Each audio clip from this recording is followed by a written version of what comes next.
Hi, thanks for joining us for episode number 94 of the Doctor Podcast Psycherd Files Show. We really appreciate taking time to join us, and we think you'll love this episode. It's a very fascinating medical topic, and that is transplantation of animal organs into humans, which has been in the news a lot lately, especially with kidney transplants.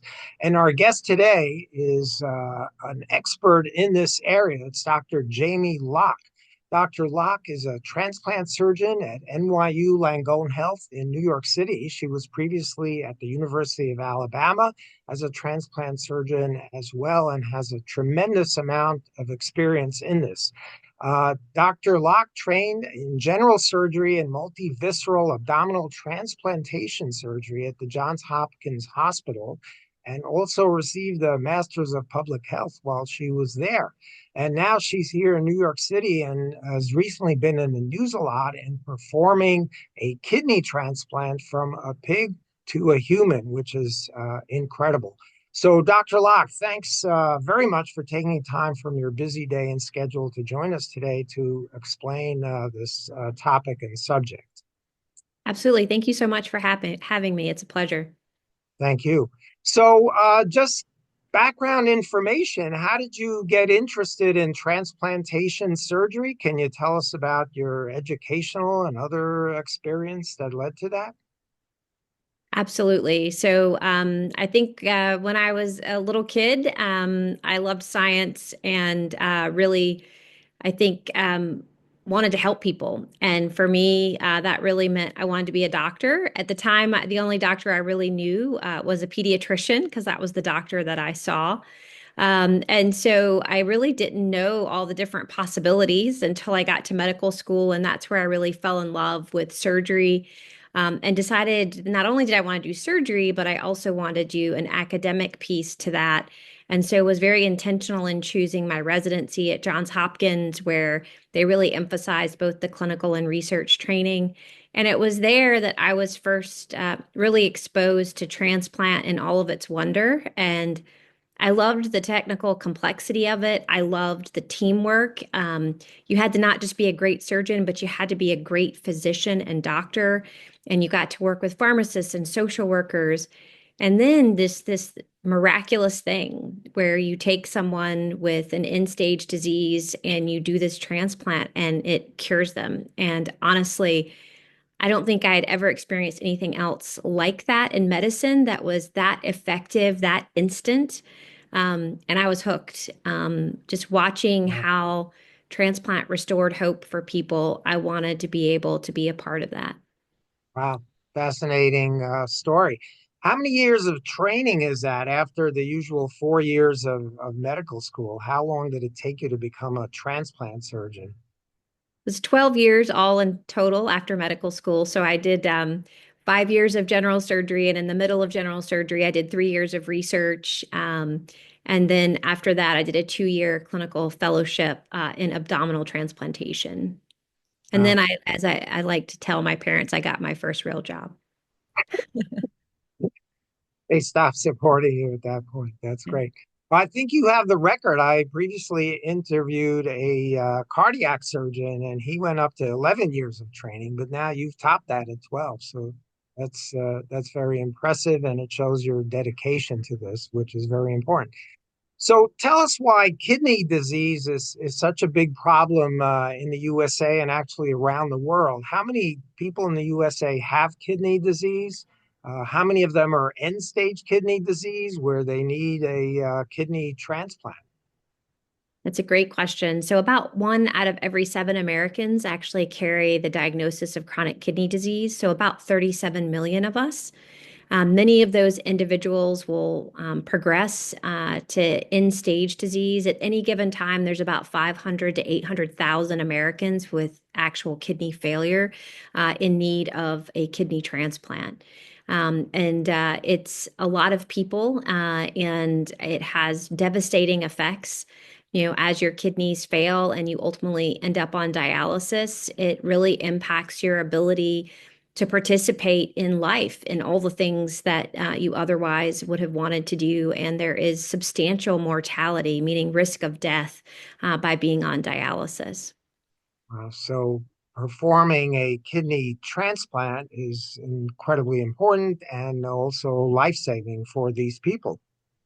100%. So I don't think there's ever been a study that hasn't demonstrated that a kidney transplant helps patients achieve a survival benefit over remaining on dialysis, meaning that you live longer and healthier life with a transplant than you would by just waiting on dialysis. And so kidney transplantation, for all intensive purposes, is really a cure.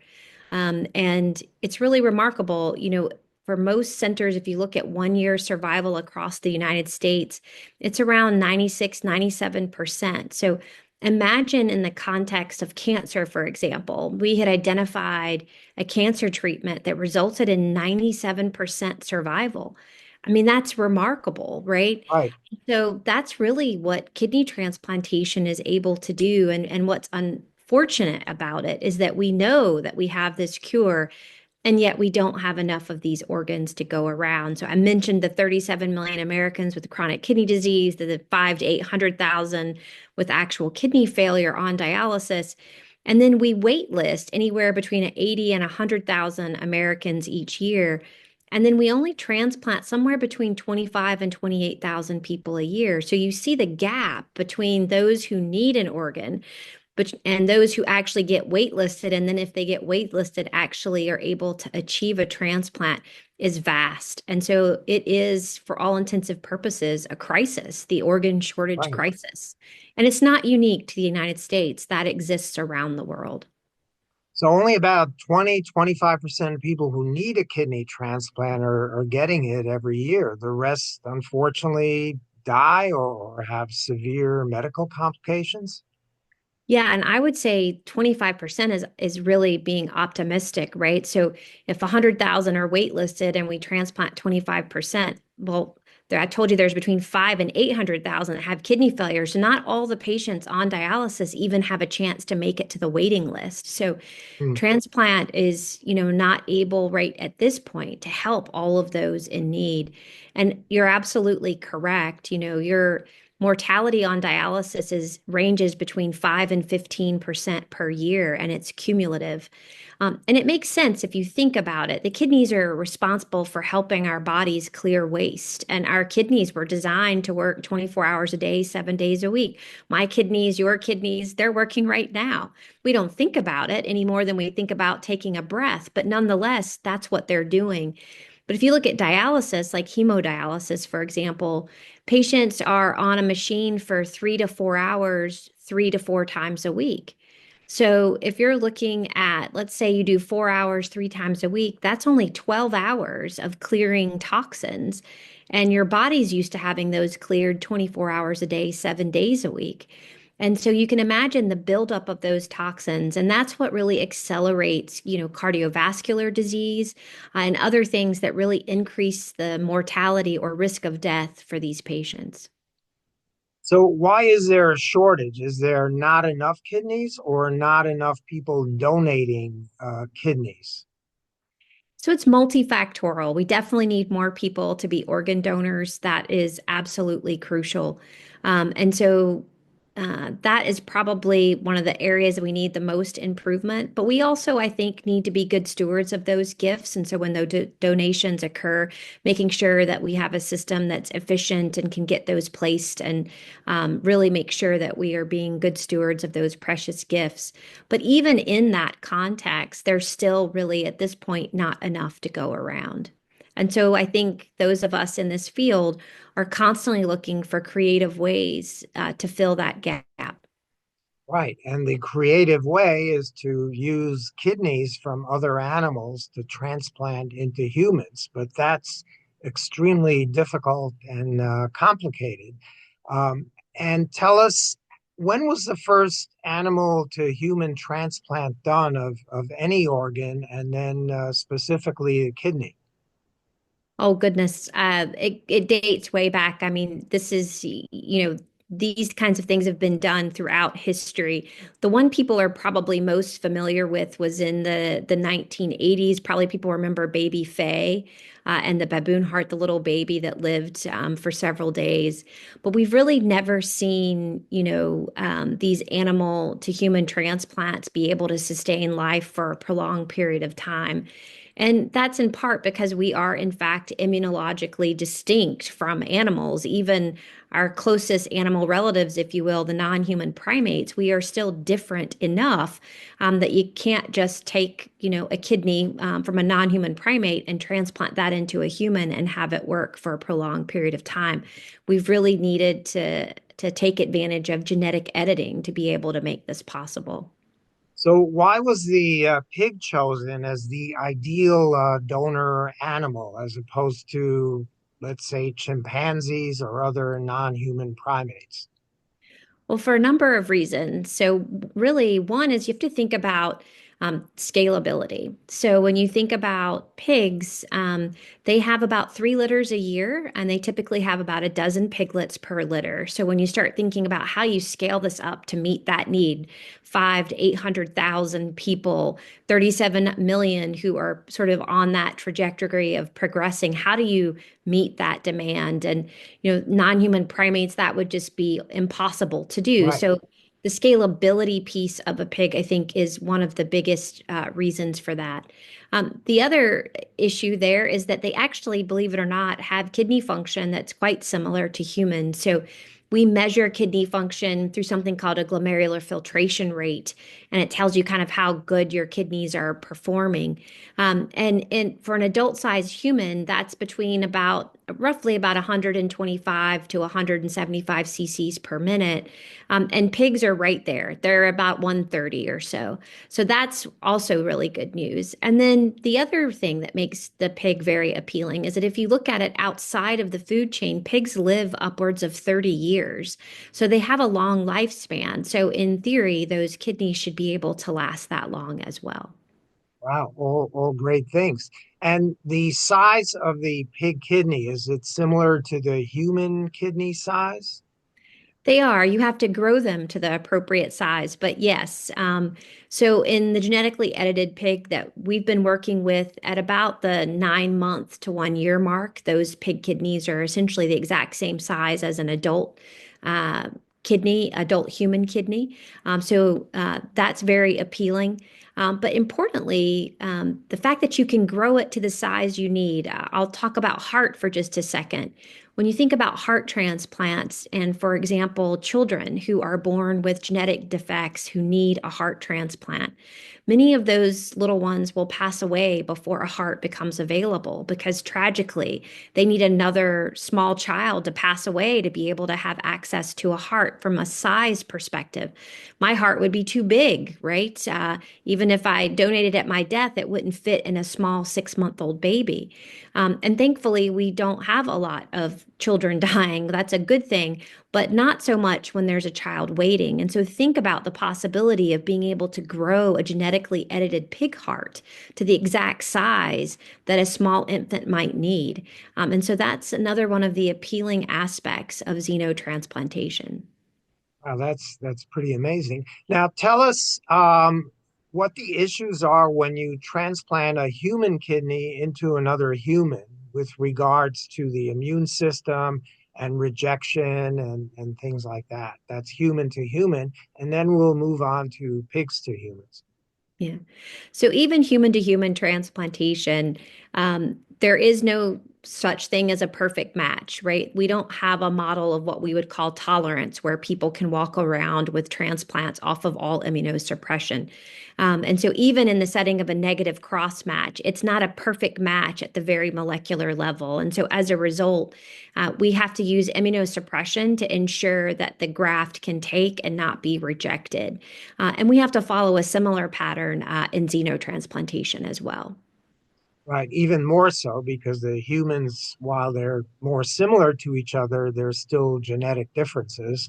And so the human kidney would get rejected unless you treat the patient with immunosuppressants. Now, Absolutely. in a donor pig kidney, there's even more genetic difference between the two species. So that's a big issue. And we'll get to the gene editing in a minute. Now, where do these pigs come from? How do you get the pigs to become donors? Are they different than the average farm pig, or how do you raise them? Oh, absolutely. Very different. So they are born and bred inside of what's called a pathogen-free facility. And so this is a facility that is quite literally free of pathogens. It is probably the cleanest facility you have ever seen in your life. You could eat off the floor. These are so clean. So it's not what you would traditionally think of when you think of pigs or hog farms. It's not like Right, that at all. And in fact, for us to go in for any procurement, you have to shower in. You put on the clothes that are there. You have to get in Tyvek suits. I mean, it's very important because we don't want to introduce anything. But it is remarkable. And these large scale pathogen free facilities are owned by various companies. so these pigs are treated like royalty. Very, They very are clean. treated like royalty, as they should be. They are carrying just extraordinary gifts of life, and so they have a remarkable life. It's certainly very different than anything that you might see on a hog farm. Right. And pathogen free means they don't have any bacteria or viruses or funguses that could possibly be transferred to the human during the transplant. Yes, that is the goal. And so they certainly have some bacteria. They have their own gut flora and things Right. like that. But not the things that we know could cause a disease in a human. So they're screened for all zoonoses and things. And you know, we have to control their environment to the letter. So the pigs are all vegan. Not vegetarian, but vegan, because we don't want to introduce anything, not even in their diet. Wow. Vegan pigs. That's very interesting. Yeah. And which are the companies that grow these pigs? Is there a lot of them, or there's just one or two companies that do this? So there are only a handful in the United States. The company I've primarily done all of my research with is United Therapeutics and its subsidiary Revivicor. I know eGenesis is another company that has pig and I think has a pathogen-free facility as well. But I'm not familiar if other companies have a pathogen-free facility where they would have pigs available for human use. They may have a smaller facility, but I don't know that it reaches to being labeled pathogen free. Right. Now, you mentioned the gene editing. So we know that you can't just transplant a pig kidney into a human. You have to genetically modify the pig kidney so that the human immune system doesn't recognize it as a completely, totally different species. How do you edit the genes in a pig and a pig kidney to make it more compatible with the human recipient? Well, it's a great question. So there are four carbohydrate antigens, and you could call those the pig name tags, if you will, that are on the surface of pig cells that say, "Hey, I'm a pig." Those we knock out. Those are three of them are thought to have been responsible for what we would historically have called hyperacute rejection, where you sew the kidney in and it immediately turns black and doesn't function. So those three are knocked out. And then with the pig kidney that we have worked with from United Therapeutics called the U kidney, it also has knocked out the growth hormone receptor. And that was done to ensure that the pig kidney remembers it's going into a human and so that it doesn't outgrow its new host.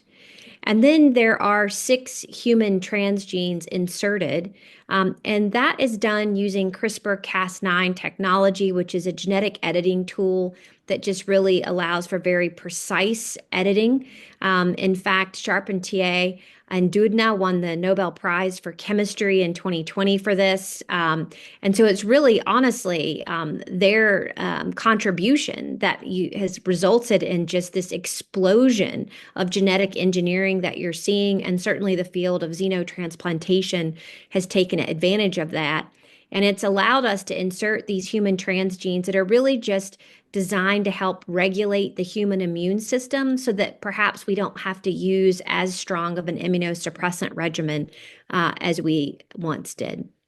So now you're taking a pig embryo, I assume, at its very early stages and Yeah, taking and out the I can't DNA go and into all of that. That is quite proprietary, and right, I would refer you to the companies to talk to you a little bit more about that.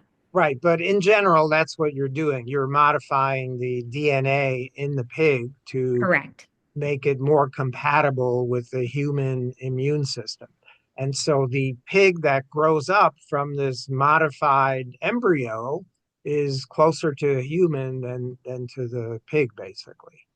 It is definitely closer to being a human looking kidney to the human immune system, which is exactly what we need it to do. Right. You The also pig still mentioned, looks like a pig, though, just to be clear. right. I assume the people who bring up these pigs, though, must get very attached to them because lots of people have pigs as pets, and it must be difficult for them to give up these pigs that they've basically nurtured. I think it's an interesting comment. I think that that is perhaps true for anybody in an industry that involves animals, any type of farmer or anyone Yeah. else. But I also think that there is a commitment to the larger cause, and I think it is how you interact with them and treat them along that journey that I think everyone takes great pride and care in, and knowing that this is for the greater good, but that, on that journey, they're well taken care of. Right. Do you know what it costs to create one of these pigs that are genetically modified? I have some rough ideas, but I wouldn't want to put numbers out there. I would really defer to the companies to answer those questions. Okay. Now, the host or recipient of the donor kidney from the pig, do they have to have a certain match of genes, or it could be really any human recipient? No, so we do a tissue match just like we do in human to human. So we want to make sure, and we know that not every human is going to match the pig, a particular pig construct, if you will, because there are multiple different genetically edited pig kidneys out there at the moment. So those cross match the same sort of way that Paul Terasaki described in his really game-changing paper in the New England Journal all those years ago about how to do the cross match. That is still done to ensure tissue compatibility and to avoid hyperacute rejection. That's amazing. And who removes the pig kidney from the pig in the facilities where they're grown up? So we have a team. So just like we do in human to human transplantation, we have a portion of our surgical team who do the procurement or the donor surgery, and they fly to the pathogen-free facility and perform the procurement just like they would if it was a human donor patient. In this case, it's a pig donor patient. And then there's a team of surgeons back at the hospital with the recipient, getting the recipient prepared to be able to receive that kidney when it arrives. And how is the pig kidney stored on the trip between the facility for the pig and the hospital for the human? We have just simply stored it on ice, in part because the trip is quite short. And so we are able to get the pig kidney in well under 8 hours of what we call cold ischemia time. And we've looked at that a number of years ago in the context of kidney pair donation and moving kidneys around the country, and really demonstrated that if you can get a kidney sewn in, it really in under 16 hours, it will function just like a living donor kidney. And that has been our experience. The pig kidney, I can tell you, as soon as we restore the recipient's blood flow to it, it turns beautiful and pink and really makes so much urine that you're kind of operating underwater, which is a blessing for sure. Wow, that's great. That's interesting. So you have some hours to Mhm. do the surgery. I do corneal transplants, which is another type of transplant. We can now store corneas for about 5 days or so, so it gives us more time to work with. But the cornea is avascular and a totally different organ. Now, you're famous for doing a recent transplant, a kidney transplant at NYU Langone Health. Can you tell us about your involvement in that, when that occurred, and how were you involved in the process and in the surgery? Absolutely. So I can say her name because she's been all in the news, but Yeah. Miss Tawana Looney. Um, Miss Looney, I actually met when I was a faculty member at the University of Alabama at Birmingham.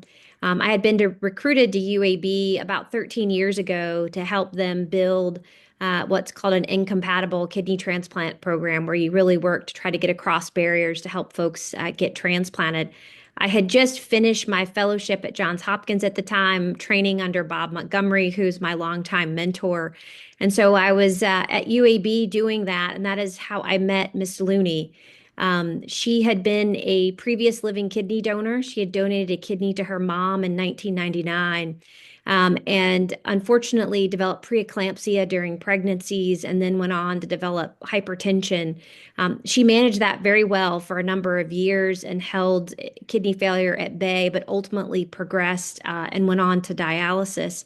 But she became highly sensitized through multiple pregnancies. And did not have any other living donors. Every time we had an altruistic donor come through, we would look to see if it matched her. We enrolled her in multiple studies looking at desensitizing patients on the waiting list, and really nothing worked. And then about, I guess now 4 years ago, I was asked by my then dean and CEO, Selwyn Vickers, to help translate Xeno from bench to bedside. He, along with Martine Rothblatt, the chairwoman of United Therapeutics, made that ask. And that's how I got involved in xenotransplantation. And at the time wondered, would this maybe help Miss Looney? So I began the conversation with her. We simultaneously began our work in the Parsons model, which is the preclinical human brain death model, and began studying the 10 gene edited pig in that context and really trying to understand pig kidney physiology, immunology, all of that. And Miss Looney got very excited when she saw that published and the great results. And we decided to move forward with applying for a compassionate use IND with the FDA for her. She had developed some diastolic heart disease that we felt like could be reversed if we could correct her kidney function. We put that in the early part of 2023. And we ended up going on a clinical hold. They had some questions and wanted some additional data, which absolutely made sense. And so we went and did additional studies, and ultimately provided the FDA with those data. And they cleared us and they gave us permission to do an EIND. So to do the pig kidney xenotransplant, we got permission from them on May the 17th of 2024. And over the course of the next month, in discussions with UAB, they decided not to proceed. And so Miss Looney and I sort of were looking at each other and thinking, what are we going to do? And so I reached out to my longtime mentor who had looked to recruit me to NYU a couple of years earlier and said, "Hey, what do you think?" And Bob was like, "Of course, but let me talk to everyone here." And so he spoke to his leadership at NYU. And also, we spoke to the company, United Therapeutics, and everybody was on board. We approached Miss Looney, and I remember talking to her and saying, "Hey, what do you think about going to New York?" And she said, "I've always wanted to go." And I was like, "Fantastic." And so Yeah, good after that, reason to go now, right? that's right. After that, we reached out to the FDA and had a joint call, and they were very supportive. Of course, they were very familiar with Dr. Montgomery's work because they had, at this point, just done one using a different pig kidney construct, but they were very comfortable with the NYU team and supported moving the EIND and Miss Looney to New York. We then took the next month or so to really get her plugged in at NYU. Felt like it was really important for my new colleagues and team there to have a chance to review her case, make sure that we had really crossed every T and dotted every I, and that there wasn't some potential option with a human allo transplant that perhaps we hadn't thought about or considered. But at the end of the day, we all came to the same conclusion that this was her best opportunity. And so on November 25th, the Monday before Thanksgiving of 2024, by then I'd gotten my New York license and my privileges, and I headed to New York, and we did her transplant, and it was just a remarkable experience. It's been a wonderful team to join. It's just been great from start to finish. Being back with my mentor, who's now very much like a colleague, that in and of itself is sort of a um, just feel very blessed. Very few people get to do things like that.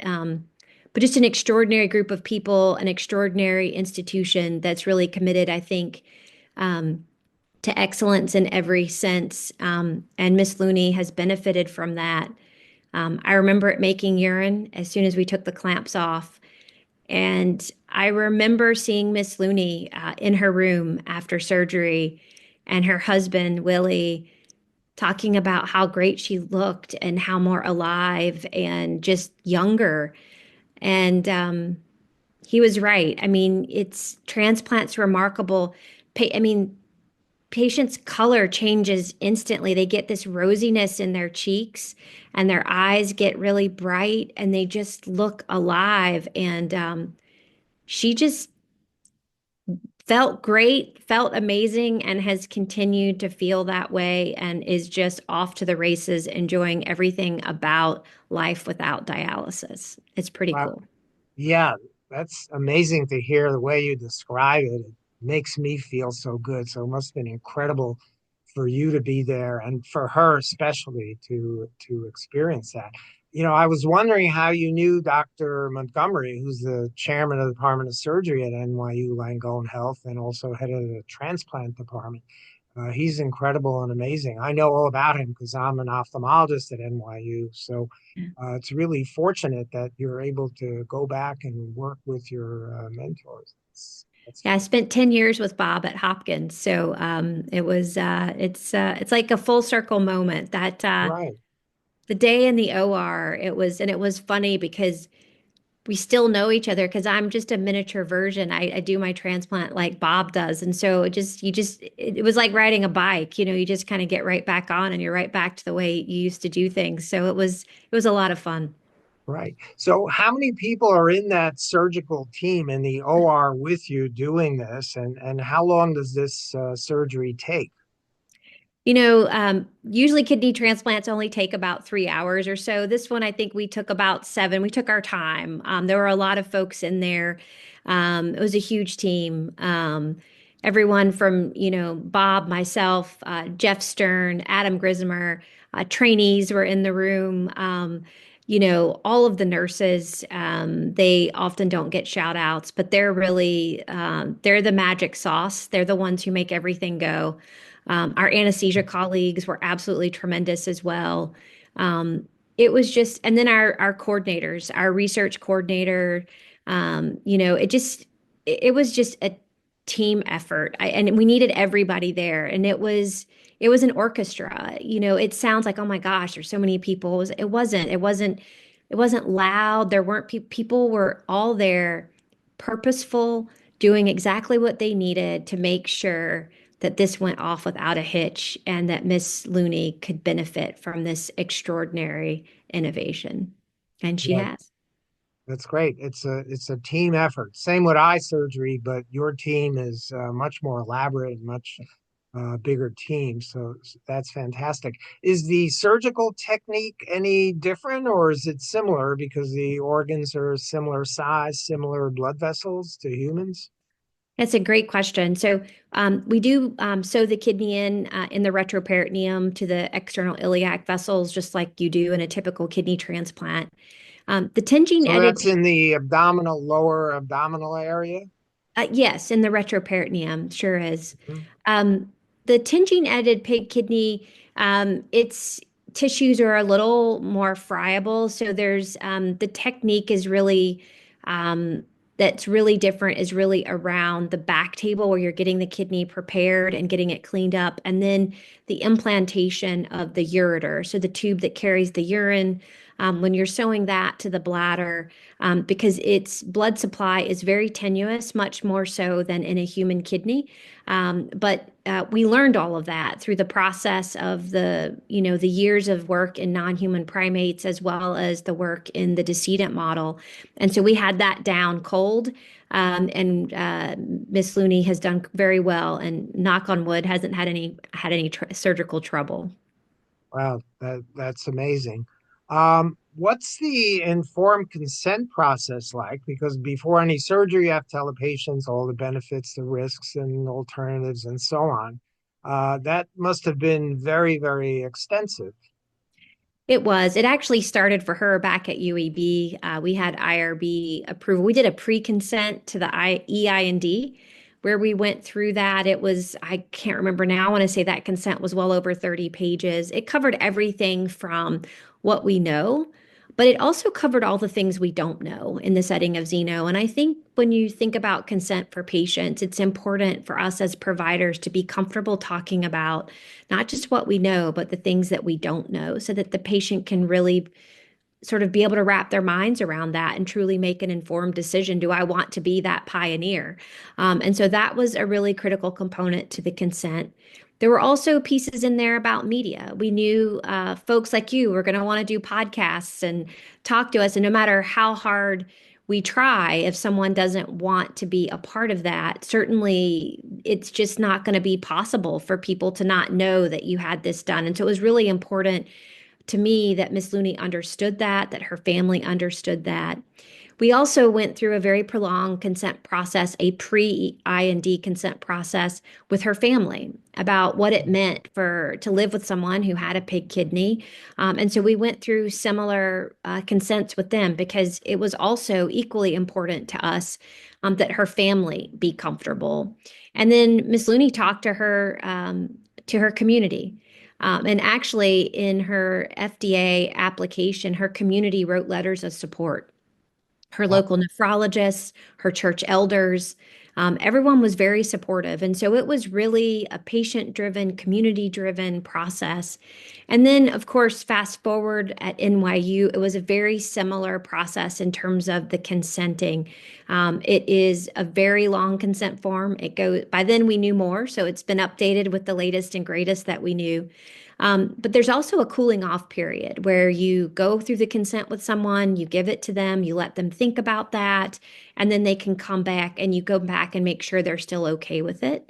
We also have an independent advocate, an ethicist who speaks with the patient that has nothing to do with the xenotransplant team, has no skin in the game, if you will, other than to be sort of an objective third party. So that individual also met with Miss Looney and the family to make sure that they felt like they had someone they could talk to or voice concerns to if they didn't feel comfortable talking to the treatment team because, people don't want to let you down, that kind of thing. That's all been a very critical component to everything we've done. It's a long, extensive, but extremely important process. Now, going back a little bit, how many previous pig to human kidney transplants have been done in the USA before this case?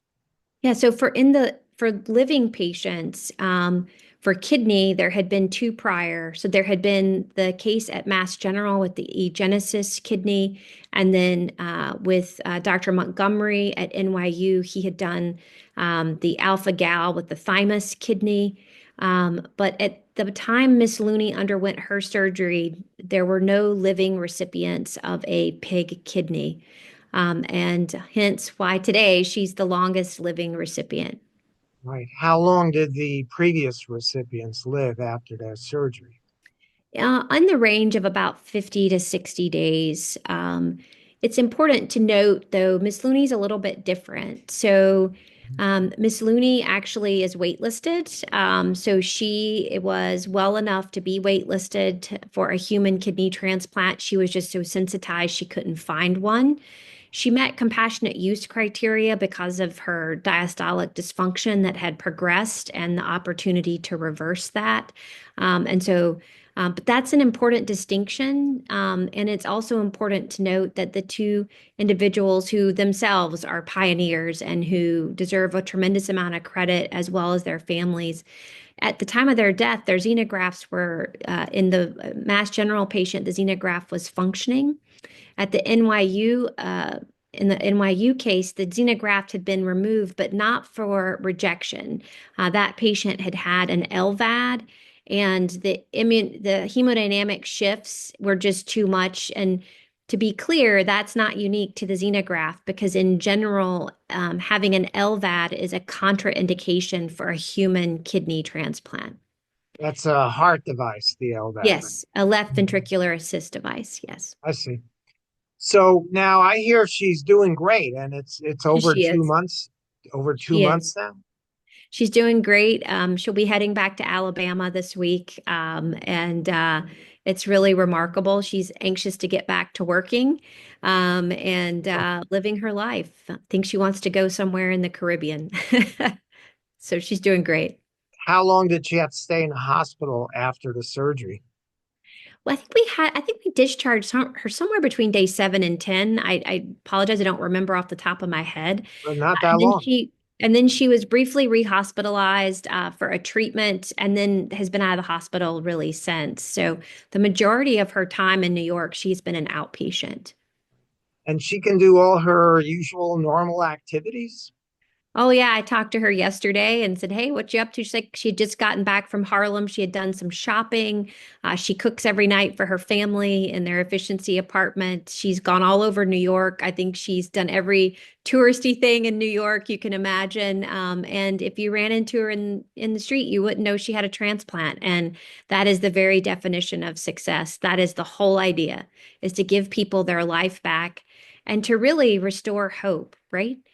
And that is probably the coolest thing, to look at someone and see it. You can see it in their eyes, and you see that they're dreaming again because they can start to think about what it's going to be like when their grandchild graduates from high school or gets married, or you take that family vacation. And those are things that patients with kidney failure on dialysis don't always have the opportunity to really think about because their disease, it's all consuming. Right. Now, is she also on the usual immunosuppressant drugs that a human to human kidney transplantation would receive? She is. She's on the same regimen that patients who have atypical hemolytic uremic syndrome have, where they are on the traditional maintenance therapies that every patient's on, which would be tacrolimus, mycophenolate mofetil, and prednisone. But she's also on a complement inhibitor, just like Hmm, atypical HUS patients are on. I see. And so she's monitored by several doctors, nephrologists, immunologists, et cetera, to make sure everything is working. Yes. And our infectious disease doctors also monitor her. We draw blood regularly to screen for, any and everything you can imagine. And there's been no signs of infection. So it's been great. That's awesome. Now, from everything you've learned from these three previous cases and her, she's doing incredibly well. That's awesome. Do you have other patients scheduled now for this? Um, in the works, not officially scheduled, but I think the whole community is working to sort of move to the next step. I'm sure you saw the press release, but United Therapeutics received a full IND, so they will begin their phase 1 clinical trial later this year. So the community and the American public at large are going to see more xenotransplants being done in 2025. Is the United Therapeutics gene editing the same as the other company that you mentioned, or do they do different things? Yeah, the companies each have their own genetic construct. So every company has a slightly different, version of that, and that's their intellectual property, of course. Yeah. Right. When do you think this will become so commonplace that it could be done at any major medical center in the country? My hope is that it will be opened up outside of a clinical trial in 5 years. I think Yes. it'll take maybe 10 to get it where it could be offered at any center. I think at 5 years, you'll still travel to centers that have the experience. Right. And that'll be great because again, you can grow these pig kidneys pretty well now. That's been established how to do that. So there shouldn't be a shortage of donor kidneys in 5 to 10 years if this all works as planned, right? That is certainly my hope. And I think between xenografts and the human allograft list, my hope is that we will be able to eliminate the waiting list in my lifetime. That'll be great. When do you think we'll be able to grow a human kidney in the lab from the stem cells of that person. So there's no rejection issue at all. Yeah, so tolerance is still the holy grail. There are a lot of companies that have made a great deal of progress in that. I think that, we'll begin to see things coming into being studied in a similar phase one type scenario, I think in the next, or as early as the next 5 years. But I think certainly in 10 years, I think we'll see that in my career as well.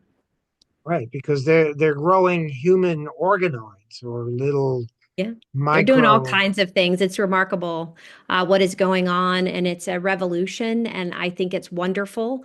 I think it is exactly what we need, and I think it's going to make a huge difference.